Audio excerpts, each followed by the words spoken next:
is. We don't know these people. We don't really like. We have to realize that the people in government and us are very much separated. Like, we're not friends and homies with all these congressmen and all these people. They know each other very well.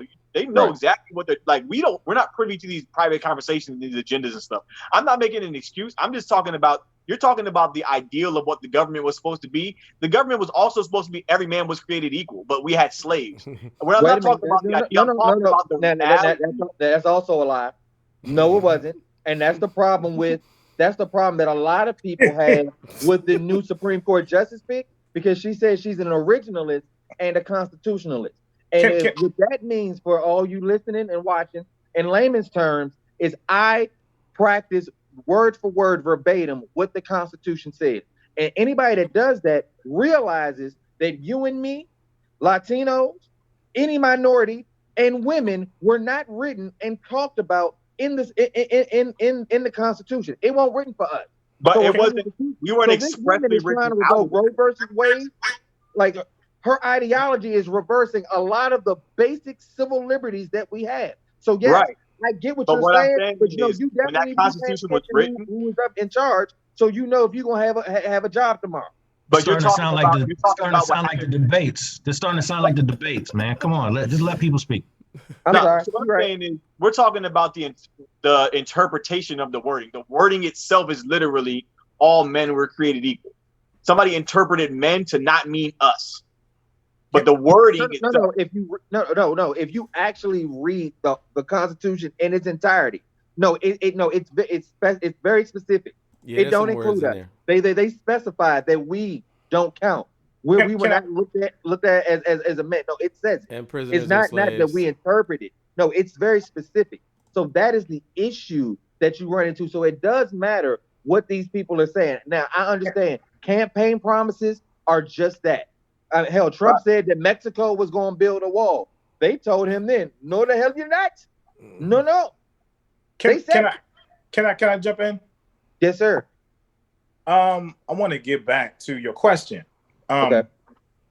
The coronavirus. There are before we started this broadcast.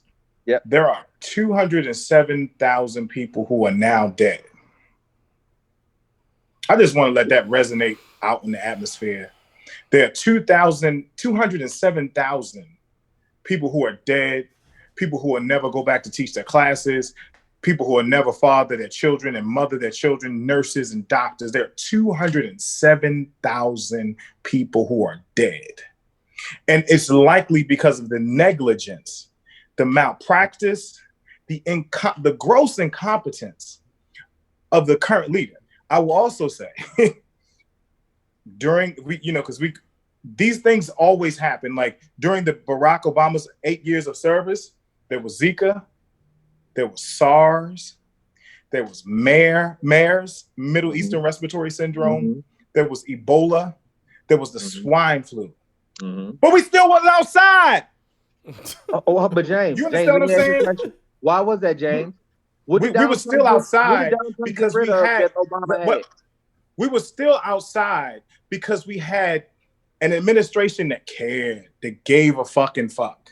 We had an administration that had a transition team, a global pandemic office that was set up by Susan Rice and Barack Obama, right? They set up this global pandemic office because they're like, yo, these little organisms and things that are going around, we need to have intake space. We need to have a mechanism that's in place for our citizens. Again, elected officials are their primary focus is what? Is to take care, let me rephrase that, is to, their primary focus is to ensure the safety and the well-being of their citizens. That's what a mayor, a governor, a city councilman is about, the citizens. That's what you're there for. Your civic duty is. So getting back to Barack Obama's administration, having the Global Pandemic Office established in 2012 is when he told, mind you, 28, there wasn't one, 29, but they were still on top of things to where, and now also 3 of those diseases are also COVID-based. They're respiratory things. They may not be as contagious as COVID-19. And that's the other thing somebody else made a mention. COVID-19 was going to be here no matter what. You understand? It was no way to stop it. But the 207,000 people, we wouldn't be here with that if we had competent leadership, if we had an intake. So Ambassador Bolton and Trump in 2017, they said, fuck that global pandemic office. We're going to shut it down. We don't need it. What's so in 2017. When we kind of give him a pass or try to normalize this, I'm not saying that you guys are doing it, but I've witnessed that on my timeline that people are like, I lost a reverend right here in Harlem, Reverend Graham, somebody I knew since I was a kid, knee high. He's out of here, 67 years old. Like my aunt's niece died a couple weeks ago of this. You know what I'm saying? This is affecting me directly. He is directly responsible for that. His lack of leadership, his lack of wearing masks, his lack of not having a uniform national message. Like, we're putting kids, they just sent kids back here to school in the Bronx, 1.1 million as we watch cases around the country just keep going. They sent 1 point. I'm like, yo, we know what's going to happen, right? Like, that's why I'm trying to get up out of here. You know, I got to get back to LA. I'm like, yo, I can't be here with this. Because the same thing that put us in lockdown, it still exists. There's still not a vaccine. Y'all still not wearing masks. You know what I'm saying? So this, I don't know how people are like, well, it's just, people would have died anyway. And they're saying by the time the new year, it's supposed to be 400,000 people. But that's crazy. But if we're letting they'll cut it down by 100,000 people. I don't understand how people are like, well, it's just Trump. Like, that's households. Those are communities that now have these people deleted from. That's crazy to me. You know, and again, if you look at the previous administration, you look at all those other things, they lost people. They didn't lose 100. I remember talking to Blue, and I remember when it was 5,000. I was like, yo, and it came across, I'm talking to Blue, and I'm like, yo, that's more than a World Trade. 5,000 people are gone. Yeah. You know, and so I have zero tolerance for people who do not, like, it's certain jobs that I'm not qualified for. And I know that. Like, it's certain jobs that I cannot do, yo. Like, I don't care how much y'all like me, y'all want me to put in that position. It's certain things. And as an integral person, a person with integrity, you stand in that, you say, yo, that's not my lane. Put that to him. He wasn't able to do that, yo. You know, to me, and a lot of political commentators are saying this is some of the worst of what we've seen in modern history. It's the worst president that we've seen in modern history. When you look at even being impeached, we don't want to go through the impeachment, the 10 articles of impeachment that happened earlier this year. He's an impeached. Let's not do that. But it is criminal, like overt criminality and corruption we're experiencing from Roger Flynn and all, like Roger Stone, like it's just. But if you written, this is my whole issue. I guess if there was any one thing that I want to push more than anything, because I don't really listen. At the end of the day, I don't care about the candidates. I don't care. Personally, I'm kind of to the point where I don't want to vote for anybody, and I'm not that dude that's like vote. You know, lesser of two evils. It's like no, it's my vote. That's the discussion we had the other day. Was like it's my vote. I have the freedom to use it or to not use it, and that's totally up to me. And nobody's going to make me feel guilty if I don't. That's my choice. Right. When you don't vote, you give a vote to the other candidate. When you don't vote, you listen. That's fine. I don't care about none of that. It's mine, plain and simple. Here's the situation, and this is what we have to get under control because this is what is really pissing me off.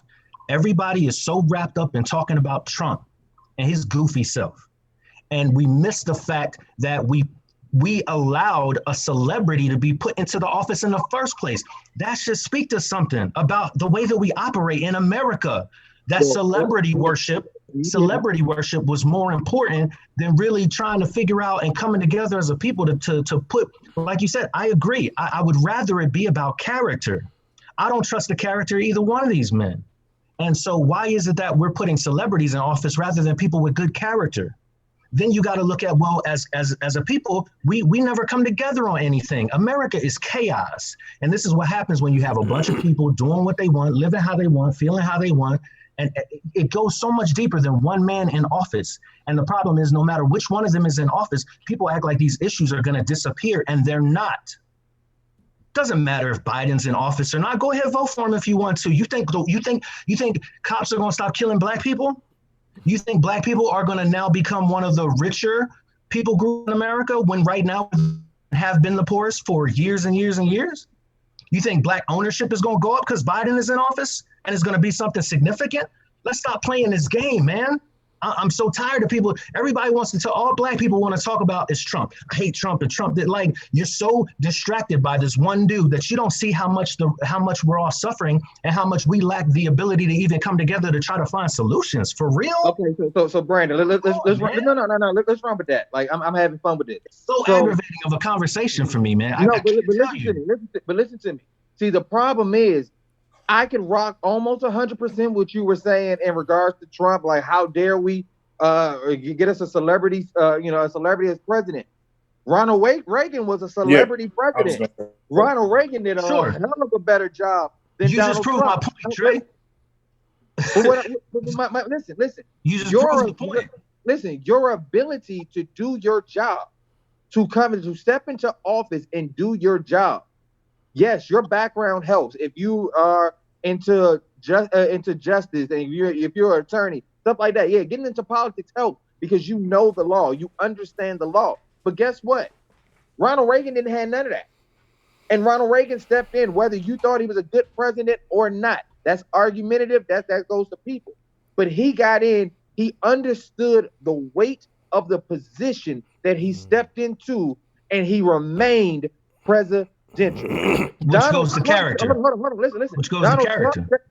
Donald Trump stepped into office. Yes, we know he's ego-driven. We know it.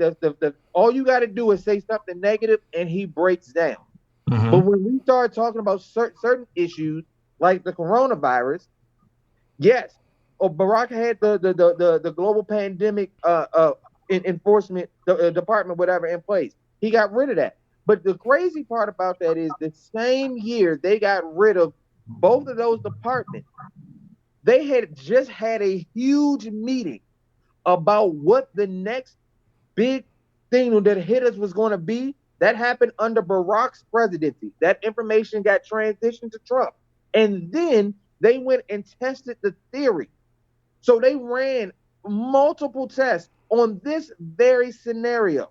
They had a playbook detailed on what to do. This happened under Donald Trump's administration. So you're telling me by 2018, 2 years later, y'all done lost the playbook? Y'all didn't know none of this was happening? No. People can look at Donald Trump because these are facts, provable facts, and say you dropped the ball. You did not do what you were supposed to do. So yes, there are a whole lot of people dead today that are now infected with this disease that could have been avoided. I think the point that we're trying to make again is not, and Beacon, I'm with you. So so this is my point. We're fixating on this one person, like there isn't an entire system supporting this person. He's not the only one saying don't believe the hype. There's a whole cabinet of other people that are right behind him agreeing and feeding him numbers to support his narrative. And it's the system. Like when we're talking about other presidents like Ronald Reagan and saying they did a better job, they didn't do a good job. They might have did better than Donald Trump, but we were still living in a shitty society. Like America hasn't been a great place for us. It never has been a great place for us. So like I always say, the truth is in the middle, right? So I don't think it's ever been a great place for us. I do think it's been better. So on the one hand, there's the idea that the system is at fault and it is a faulty system, which I think we all agree with because it is steeped in the very things that we have a problem with Trump about. However, on the other hand, to say that things like the coronavirus and police brutality are not affected and have their sway to much more of a degree because Trump is in office is equally foolish to say. So the truth is in the middle. Yes, Trump dropped the ball. Had Trump not dropped the ball, the system wouldn't act upon the people as detrimentally as it has. Okay, he's not stopping it from doing that. He's actually helping it do that. He's helping people die in different ways at the same time. Police brutality has something to do with Trump because white supremacists feel like they have more of a license to to do what white supremacists want to do because they have a fellow in office. Anytime your boy is the president of anything, you feel like you can do what you want to do because he can just get his boy out of jail because he feels like it. And that's what he's getting his boys. That was one person he got out of jail because he felt like it. That was where he made a mistake because usually he gets him not to go to jail because he feels like it. So he was fixing his mistake. Right? So most of these cops that kill black people don't go to jail. And the reason they feel like they can do that is very much because he's in office. And it's ill-informed and idealistic to say that doesn't affect them at all. And it's just the system that makes them do that. Yes, they've been oppressing us since the beginning of us being here. But in 2020 and before, while this man was in office, there is a marked difference between the attitude about all minorities and specifically black male young people as a result of his being here. So yes, the system is flawed. The system gave him license to be here. No, he shouldn't be in office because if he's elected, how does a person like that ever become president? So there has to be something wrong with the system for him to even be there. But with the system being in play and in place, he's not helping, and his job is to help. So he should be held accountable, and he should be dealt with. And if I may piggyback onto something that Blue just said, like his job is to help. Right. So by contracting COVID-19, you render the whole country. It's a national security risk. Right. Because the president is now at Walter Reed, thus further putting us in greater jeopardy and endangering the lives of people because you can't govern.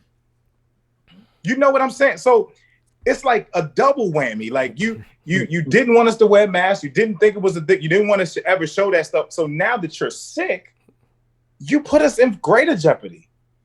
It's so we all believe he's really sick, right? I just want to put that we all do believe. I don't know if I do, man. But like I said, I like conspiracy theories. I think he's lying. So I don't know. What would be the benefit for him to be lying? I don't know. How would he benefit? No, because I mean he basically could just float for the next month and not have to do any more debates, not have to go through that whole process. Why not? But this doesn't help. This doesn't help his narrative of being like the strong person. It doesn't help him. Nah, I don't think you understand. I don't think you understand how like connected his base is. They're probably pitying him right now and can't wait to go vote for him. Listen, he's getting the sympathy vote. He's also getting he's getting the sympathy vote. It's taking the conversation off of everything that's currently going on. Yeah, you know what I'm saying? Now, oh my God. Look, and when he miraculously recovers from this, he's gonna look like it's gonna validate all of this. Bro, listen, it's not that serious. I had a flu for 2 days. Now I'm great. I took the medication, but and it's gonna make him look like he's this super dude. It took out all these other people, but it didn't kill me. Yeah, I'm just saying I don't know, but we can argue at the based on the supposition that he does have it. But I'm just saying, don't none of us really know he has it, and we do know he's a liar. So I don't take nothing he says. I actually came up with the Machiavelli theory. Like I thought that he would kind of get sick, fake his death, in order to avoid jail because he know he's quote unquote going to lose.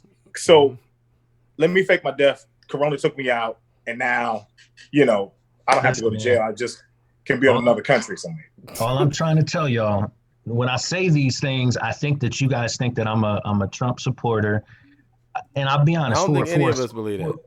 For a spell, I was on the fence. For a spell, I was on the fence. At this point, I don't want to vote. But I will tell you this.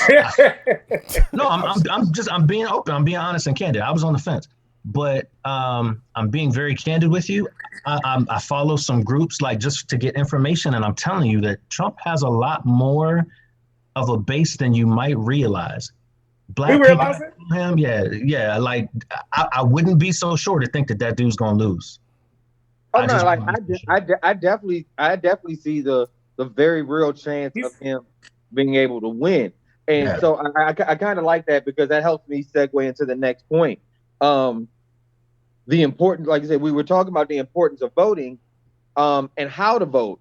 Now, the reality is, you're right. Right now, his base is about 10% of the country, right? Who just support Trump no matter what. That's odd to me. I'm just going to be honest. I don't understand how anybody with an iota of sense could rock with him, but to each his or her own. However, when we start talking about voting, yeah, we all know that Donald Trump is president not because of the popular vote, which he lost by 3 million some votes, but because of the Electoral College. And what a lot of Democrats seem to forget is that when they're out here campaigning, they focus on the coastal states. Coastal states are notoriously Democratic. We lose because of the middle of the country. Once you get into the Bible Belt in the middle of the country, that's where we lose it. When you get out the industrial side, now we're in the farmland, and Democrats don't really target that area. So now we're in a situation and in a position where it's now time to vote again. And yes, your voice and vote matters. Whether you want to believe it or not, it matters.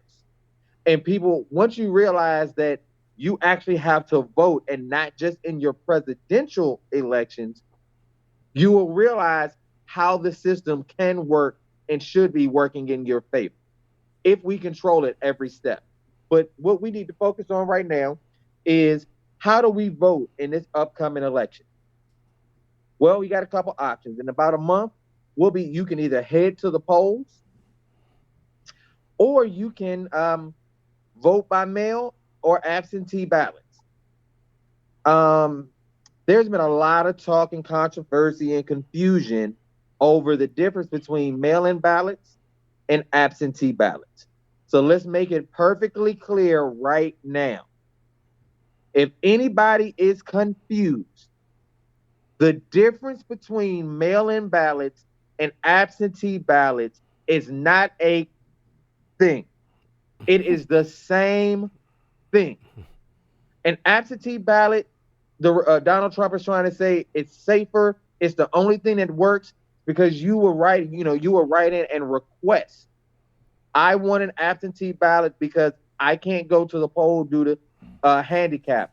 I'll be out of state for work, whatever. That's an absentee ballot. You personally requested.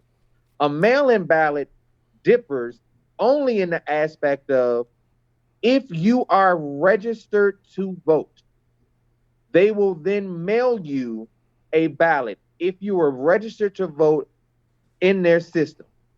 Now, they're saying that's flawed, that's a problem. There's going to be a lot of fraud happening if we do that. What they don't tell you is, before any of that gets mailed out to you, a couple months prior to that, they sent you something in the mail to verify that you are still living at that residence, you are who you are, and you have to then mail that back. So once that is received and verified, when they send out the mail-in ballots, you will then receive them. They're not just sending them to anybody. Spike ain't getting it. Roof over there in the corner ain't getting it. Buffy the cat ain't getting it. No, that ain't happening. So that narrative is BS, and it is a bald-faced lie. The difference between the two is nothing. They're the same thing. They get mailed out the same way. They get received and processed the exact same way. Now you might be asking, well, Trey, if that's true, what's the problem? Guess what? Prior to this election, mail-in ballots specifically were done by old white Republican voters because they have trouble getting out to the polls. So they did it in droves because it was easier and it made voting more accessible to them. The problem that we have today, though, is Donald Trump, for the last year and a half, has been telling you how bad mail-in voting and voting by mail is. He even went to the extent of destroying the post office. They have removed equipment to make it impossible to be able to handle the influx of mail that will be coming in. It's crazy. So in the description of this video, you'll see a link to show you how to vote, where to go to vote, how to do absentee ballots, how to do all of that. You still have time to register. If you're not registered to vote, you still have a few days left. There will be a link to show you where you can go to see what the cutoff date is for your state to be able to register to vote, to be able to vote by mail if that's what you choose to do. Otherwise, hey, I pray for you and I hope you all get up and go to the poll. But this is something that needs to be done. And I am sorry that you have been hoodwinked and bamboozled by a system and a government who wants to strip you of your rights and strip you of the ability to vote. Now, if you choose or elect to vote, not to vote, like Brother Beacon over here, praise the Lord, that's your choice. I'm cool with it. But you should know that you do have the resource and the options to do that. And please, by all means, please vote early. There are some, not all states do this, but there are like 36 or 37 states that will allow you to vote early. Like some states have already started their early voting. So vote early. And I want everybody to know I'm totally an advocate for voting. Like that's your voice. Use You ain't voting, Beacon. I don't know what I'm gonna do, but I'm just saying. I told you I'm gonna go and I'm gonna write Jesus on the ballot and probably a good Bible verse. But ultimately, I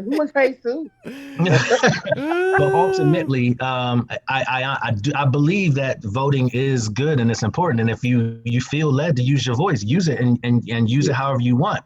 You know what I'm saying? Vote according to your values and do your thing. But if you don't want to, it's important, but it's your right. Nobody can take your right away from you.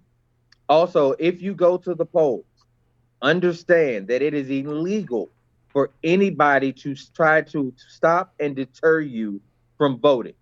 It is illegal to have anyone beside you to look over your shoulder to try to tell you how to vote or just be in your space to watch you vote. Because you're saying that because of what? The poll watchers that the president just spoke about to the 90 million people the other night? Like the extent, the limits that this man, and we've also witnessed this too. He is a dictator at heart, right? He loves Putin. He loves he rules or governs, I should seek same rule, governs like a king. And for people to even allow, we have not seen this level of king. And that's why he has the Attorney General bar. Sessions wouldn't work, and Sessions was one of the most gangster Alabama attorney generals ever. And he said, Sessions, you recused yourself. You ain't gangster enough. You ain't going to ride for me. Give me Ball. Ball going to do what I say, and he going to rock. So anyway, back to that. Please. The poll watchers that they spoke about, and these are going to be some of the Proud Boys. They're going to be some of them showing up to the polls to intimidate brown people of color, brown and black people to vote, folks.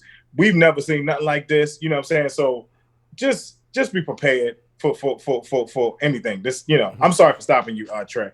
No problem. I also want to say one other thing to you.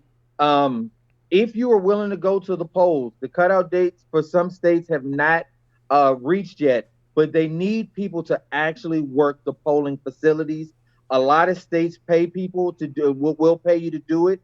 A lot of the time you have older or more elderly people who are coming out who are working the polls, but due to the COVID and the sickness and stuff like that, they are predicting the numbers to be much less. So just to give you guys a heads up, if you are interested, that may be something that you want to do, you can always go, and that link will also be in the description of this, where you can go and so you can sign up to register to actually work, be a poll worker.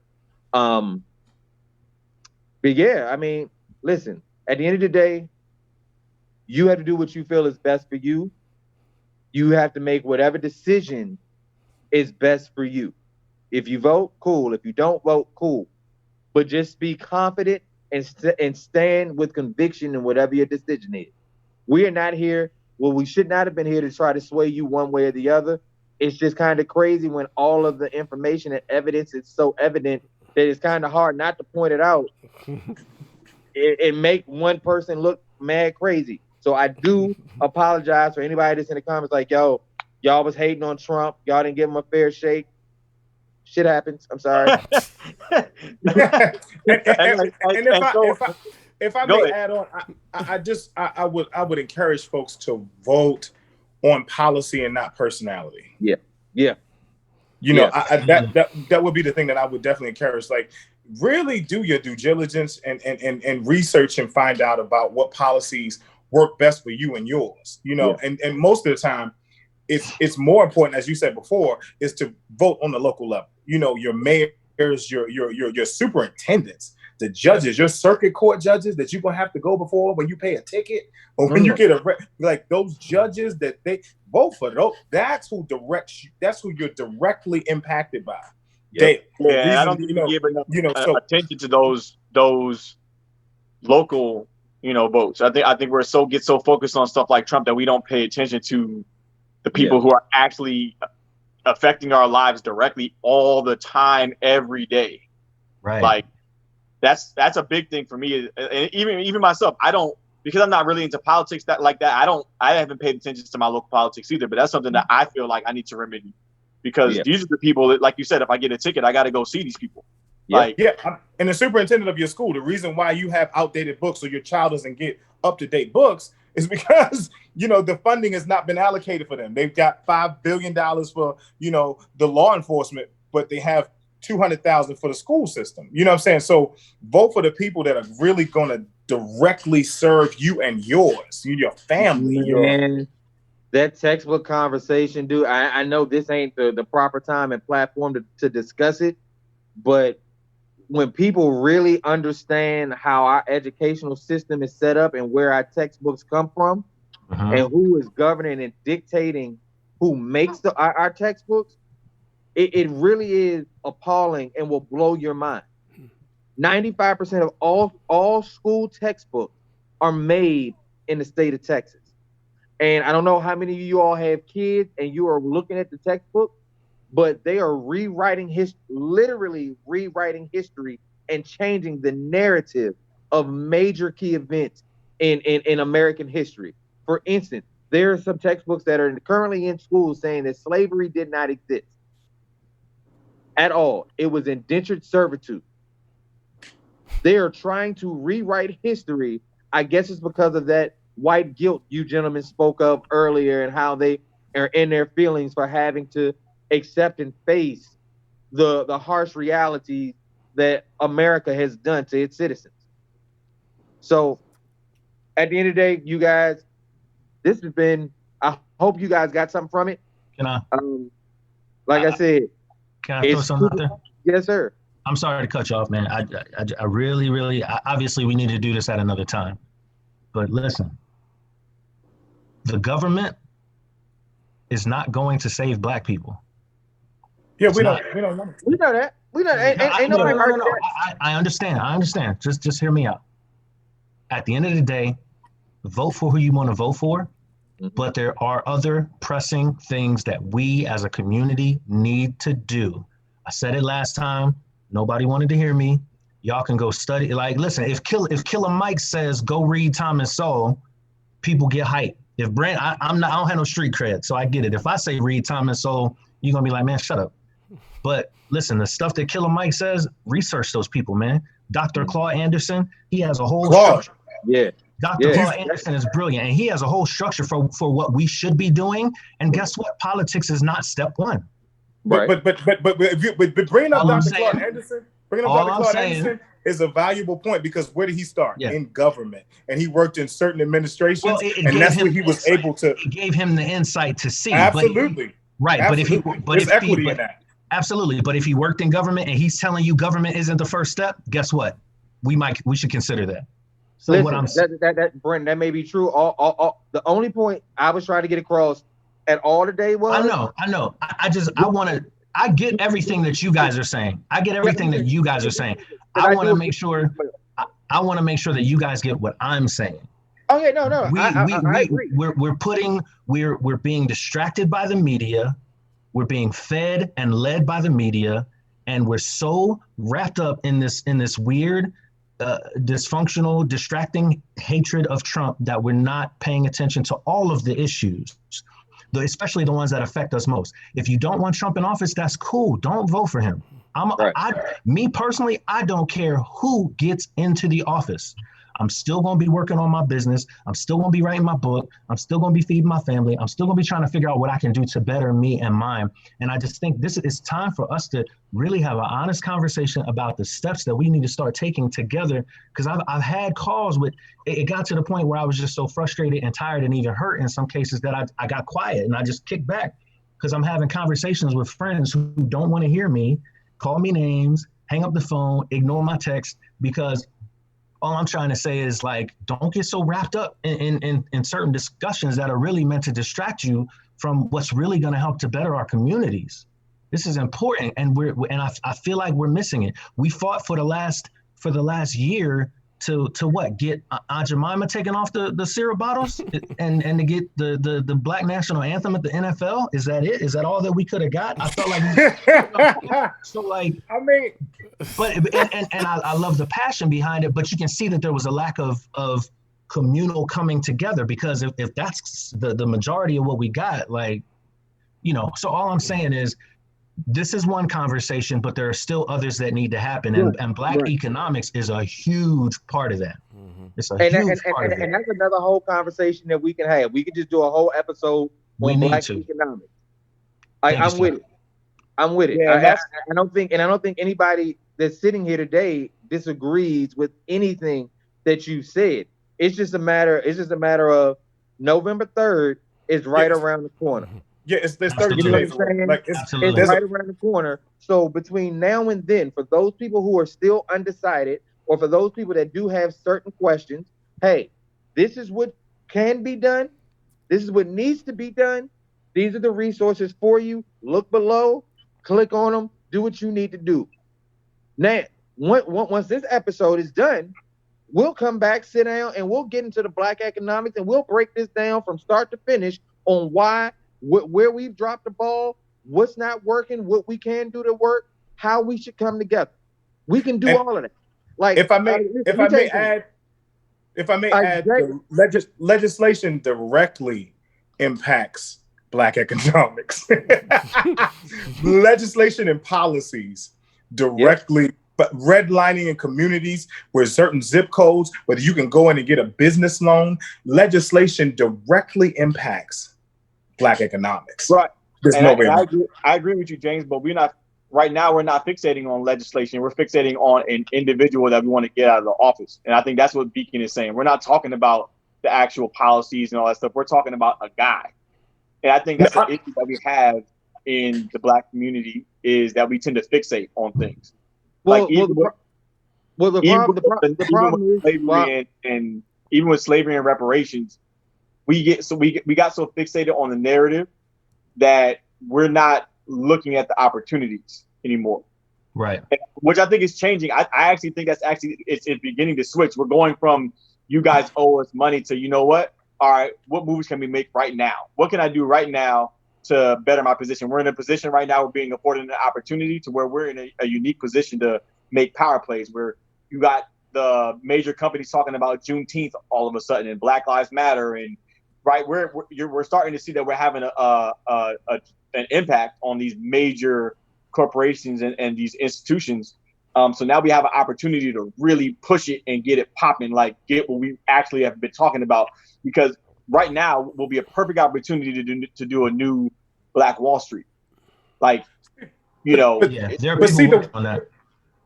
But the way that those things are achieved is through policies and allocating monies to make those things happen. Like that's legislation. Right, but that's what I'm saying. So we need to focus on, we should be discussing the legislation and the policies. But that's not what I see on my timeline. Is not, nobody's talking about the policy and stuff. They're talking about a guy, a person. But that's because our political system has become a popularity content. That's why. But you do have people on your timeline, like myself, James. Like, if at any time anybody wants to have a policy conversation, I'm ready for it. You know what I mean? Like, I'm ready. We can compare and contrast. Everybody. You know what I mean? Like, the number one policy is that they're putting up I'm sorry, because everything to me, I mean, by default, I fell into poli-science and everything like that. I'm sorry, but I think that if we really pay attention to the legislative landscape, you see even right now them trying to force this new federal judge in after, Ruth Bader Ginsburg, has passed. Rest in peace. She's not even cold yet. They just put her in the ground. I mean, those things, they put 214 federal judges, conservative federal judges in the courts. Around the nation. We only have there's 648 courts. He's put 214 in place, and by the end, they're saying over 300. So it really, even with you talking about, kind of going to your point, Brandon, as far as who's, it doesn't matter who's in office, because if it's a liberal president and all of the judges are conservative, you won't get what you want. They're rolling back. You won't be able to get your women's rights. You won't be able to get, unfortunately, a woman won't be able to get an abortion. All kind of things. Roe v. Wade, all that stuff is going to be overturned. Right. And so I think I don't want to minimize. I don't, with any of our audience people who are viewers who are watching, the importance of being active and participating in the democracy. Even if you going around holding a sign, if you saying, my cousin is a circuit court judge. She's my mother's first cousin, and there are so many things that she speaks to me about. She's like, man, like if folks would just come out, if folks would just participate, So I don't want our viewers to get that. I don't want, again, if you don't want to vote, Brandon, that's cool. But I want our viewers to be active participants in their community, thus being active participants in the democracy in the rest of the country. And to clarify, I wasn't really, if it came off that way, my apologies. I wasn't really saying that it doesn't matter who's in office, because I understand they have different ideologies. They're gonna go a certain way. What I'm saying is it doesn't matter what I do. Whoever's in office doesn't make a difference to what I do. So legislation is important, but legislation that doesn't have to stop. All the men in here are musical people. That doesn't have to stop us from coming together and building like a nonprofit organization that helps kids. It will have something to do with our royalty rates, though. That's what 100 spins, baby. That also affects you a lot more than it affects me. So, let's be honest. But what I'm saying is I worry that we sometimes get this crippling idea that it's so detrimental. Whoever is in office, it's so detrimental that we do nothing, and there's this paralysis. When it doesn't have to be. We can still start programs. We can still practice group economics. We can still sow into Black-owned businesses. We can still come together with community programs. There's all kinds of stuff that we could be doing at our level that is not affected by legislation on a day-to-day basis. I think undeniably. Jesus said it best when some people came up to him and said, hey, do we do this or do we do that? Jesus said, this ought you to have done and not to leave the other undone.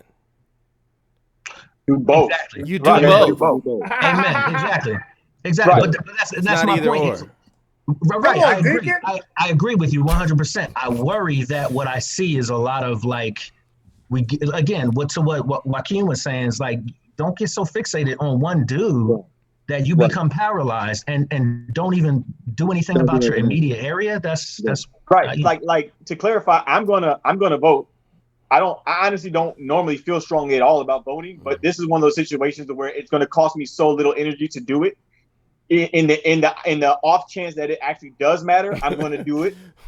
Right? It doesn't cost me anything to mail this ballot back or whatever. So I'm gonna do it. But I'm not fixated on that. I don't have a savior complex when it comes to normal human being things. I don't have this idea that we're going to fix this one thing and that thing's going to be the solution. That's an important thing. But I went to the Million Man March when I was a little kid, right? Mm-hmm. Nothing happened after. Nothing happened after. I went to the second one. Nothing happened after that one either. And it's because we didn't focus with the people that we were there with. We were busy watching the stage, but none of us linked. I didn't network and link with anybody that was in the crowd with me. None of us linked. None of us caught up with each other after the march. And in hindsight, I'm like, oh, that's the issue we have. It's important to multitask, even though that's not really a thing you can do. But it's important to multitask. let's We can do more than one thing at one time. Right. That's what Absolutely. I could talk about Trump and think about RBG and think about all at one Right. time, you know, and Like, let's finish do writing that. something. Right. That's my Right. thing. Is like the narrative right now is overwhelmingly swayed by the media. The media is fixating on Donald Trump. Like, it's always Donald. It's never about the issues. It's always about the guy. I mean, It's and the always news about the news cycle definitely loses its nuance because they are focused primarily on him, like 95% of the time. I agree with that. And so, and then that trickles. That is reflected in my timeline. When all I see them talking about every day on my news feed is Donald Trump, what happened with Donald Trump today, that to me, that's like red flag. Like, we're being Jedi mind tricked into looking over here when there's all this other stuff that we need to be working on also, and none of that is getting any of our energy or attention. Yeah. That's my only like comment. When I'm talking about this system, what I'm saying is we've been trying to elect the right president for forever, and that's never going to fix it. Like, that's never going to, even if we elected a Bernie Sanders, that's never going to fix it. We need to start focusing on the minute details of the system and working piece by piece to fix those things. The president is part of it, but he's just a part of it. The whole system is crazy. The whole thing. When we're talking about democracy, this isn't even a true democracy. A democracy is everybody gets an equal vote. Everybody throws their colored stone, white or black stone into the pot, and then we count up who won. You could win by one vote. That person won by one vote. They're the winner. That's a democracy. We live in a democratic republic where we elect people to vote on our behalf. So even with that situation, that's a lot of trust. That's a lot of trust. I don't even think that you can check this. I don't know much. Like I said, I don't know about politics much, but somebody check and tell me if they're legally bound to the people we elect to vote for us, if they're legally bound to go with our decision. So when they get to Electoral College, do they have to vote the way? The answer to that question is no. No, they don't have to go with it, but in most cases, they do follow the will of the people in their area. Then that's even an issue. There needs to be a law that if you're the elected official, your whole job is literally just to go there and push the button on behalf of us, not for you. But that's part of the reason why they're trying to get rid of the Electoral College. And Stacey Abrams has a committee or I should say a council that is, I think they're in 13 states. They voted to get rid of the Electoral College. That's Stacey Abrams out of Georgia. That's nuts. It's always. I mean, but you also got to know the reason for the Electoral College. The Electoral College came from what? Slavery, the slave colonies. So because they knew that those rural colonies, they needed to have more weight. So popular vote. That's the reason why you can have a Hillary that has 3 million more votes than Trump, and she not be the president. You know what I'm saying? Yep. It's Electoral College. It's not. It should just be popular vote, and that's what Stacey Abrams is saying. That's what it should just be. Popular vote. That's what democracy is. That's what it should be, a pure democracy. And I understand the trouble with that because you feel like the people in rural Iowa are not going to get the same voice as the people in New York. Well, I get it.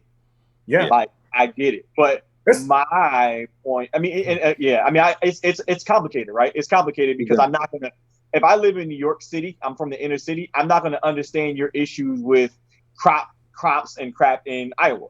I don't. Two totally different. Even driving across country, like coming over here, I really realized this. It's the Flintstones and the Jetsons.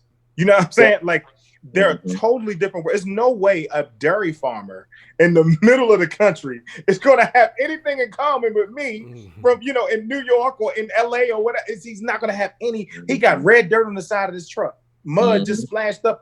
Like he has nothing in common with me, and we're never going to really see eye to eye on.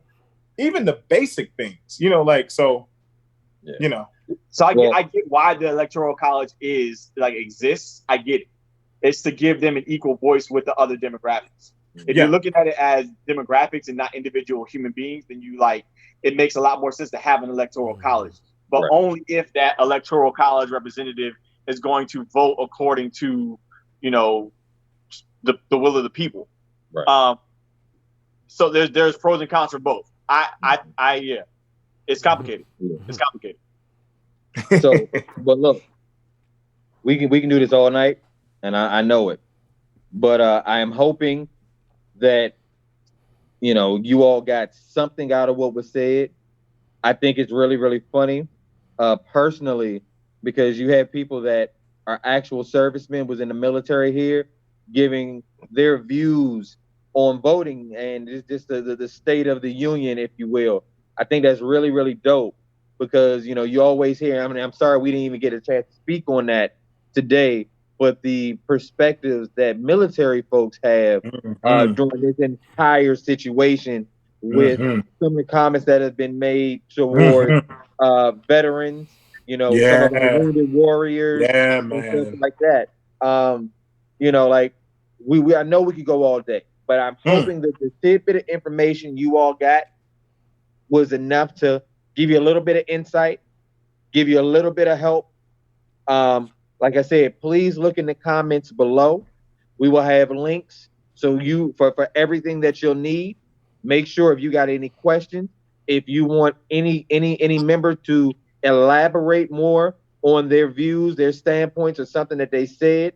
If you got questions on Black finance, if you want to know some of the books that Brandon, Brother Beacon over there is reading, hit him up. He'll get them to you. You know what I mean? And that's for all of us. You know what I mean? Just reach out if you need to. But please make sure at the end of the day, you get up and go vote. I personally will be giving rise to folks to the polls on that day. I'm going to get up at the crack of dawn and go vote. So if you want to go, shoot me a DM if you need a ride and you are in the Valley. And I'm going to be real specific with y'all right now. We're going to go from Sherman Oaks to Woodland Hills. If you in that area, I got you. You know what I'm saying? If you need a ride, because like I said, I see the importance of this election, and I don't want it to be a matter that somebody wants to vote and they don't because they can't get there. I can't say that nobody else in Filter Free will do it, but I know I personally will do it. So yeah, get at me. If there's anybody else that wants to do it, and we need to talk about it. If there's anybody who has fans or the ability to take people in numbers, reach out to us and we might be able to set something up over the course of the next month. But like I said, I want everybody that wants to vote to be able to get there and do it safely without issues. So I'm going to take that day off to be able to make sure you all get there. That's me. So this has been Filter Free. I've enjoyed it. I've loved the back and forth banter with my brothers. Go vote. Yo vote. All that good stuff. You know what I mean? Like, subscribe, share, comment. Make sure you following all these men. And before we get out of here, it was on my heart to publicly declare my love for all of y'all. And by y'all, I mean the people on this podcast with me right now, this broadcast. I love each and every one of you guys. I wanted to publicly announce that because I feel like it's something that's important for Black men to do, to publicly love on each other. Absolutely. Love every one of y'all too, y'all. Love you too, brother. We love you too, brother. We love you too. Float away, be free.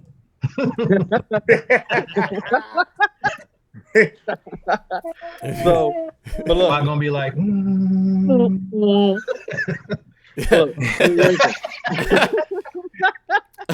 listen, it's been a great show, and we appreciate you all for staying with us and sticking this episode out. We love you. We love each other, and go vote. Y'all got any questions? Hit us up. Until next time, this has been Filter Free, and we out.